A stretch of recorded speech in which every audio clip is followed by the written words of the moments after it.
دجال کا فتنہ ایک دور میں آئے گا پھر ختم ہو جائے گا، ریاکاری کا فتنہ ہر دور میں اور ہر انسان کے ساتھ لگا ہوگا۔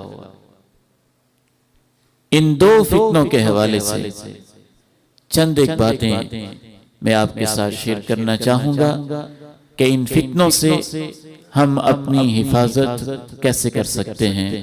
جو پہلا فتنہ ہے تنہائیوں کی بے باکی اور ہماری تنہائیوں کی آلودگی کا فتنہ، اس کا تو ایک ہی حل ہے کہ آپ اگر ایسے شخص ہیں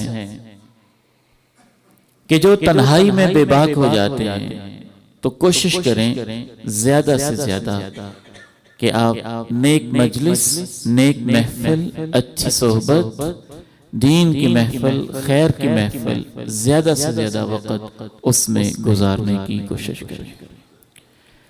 اور دوسرا علاج اس کا یہ بھی ہے، رسول اللہ صلی اللہ علیہ وسلم نے ارشاد فرمایا، جناب زبیر ابن عوام رضی اللہ عنہ بیان کرتے ہیں، من استطاع منکم ان یکون له خبء من عمل صالح فلیفعل۔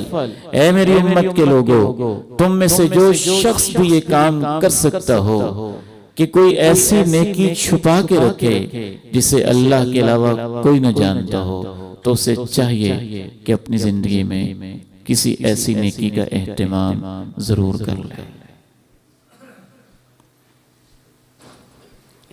یہ آیات بینات آپ ذرا سنیے گا، جو اللہ کا قرآن ہے اس سے بڑھ کے کوئی چیز نہیں ہے۔ یہ سورہ ملک ہے، اس کی چند آیات ہیں، ترجمے کے ساتھ آپ سماعت کیجئے۔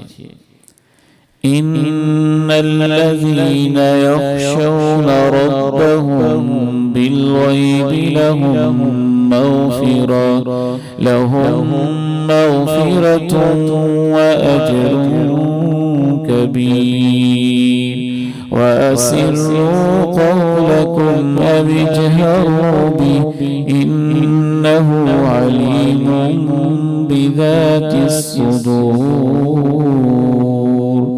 ألا يعلم من خلق وهو اللطيف الخبير۔